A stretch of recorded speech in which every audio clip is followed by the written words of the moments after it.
I think the most shocking thing I learned came really early on, and it was really one of the impetuses for writing this series, and that was how long the time lag is in climate change. And that is, when you throw greenhouse gases up into the atmosphere, you don't see the effect of what you've put up there for, 30, 40 years, a generation basically, because of the thermal inertia of the system. So that notion that we are committed, we've basically created the climate for our children already.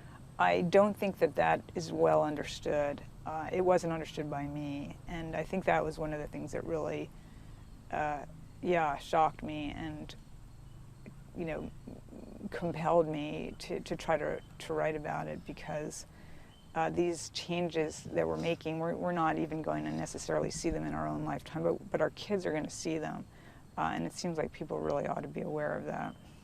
I remember it very clearly, one of the scientists saying to me that the physics of climate change are impeccable, there's just no arguing with them, and that sort of convinced me to try to convey that to people. Climate change is a really impersonal story. It's often conveyed with just tons of data and charts. But I was looking for a way to really personalize it. I really just tried to find stories that bring this issue to life in some way. And in some cases, that's meant going to other parts of the world that are being affected very dramatically by climate change. And in some cases, that's meant going to places where people are trying to take action. So, for example, I went to an island in Denmark that had managed to go really legitimately carbon neutral. So they were creating all of their own energy, at least in an accounting sense, from wind power. And they had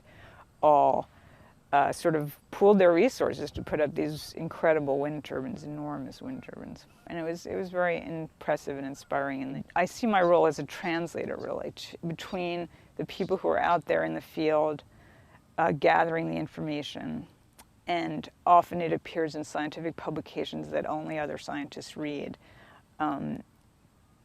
translating that into terms that ordinary non-scientists can understand and will feel compelled to read. It's a huge challenge. It remains a huge, huge challenge.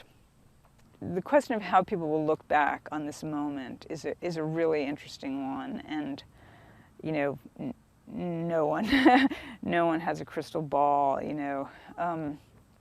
but I think it will be looked at, as a time of folly. I mean, a time where we had a tremendous amount of information and didn't act on it.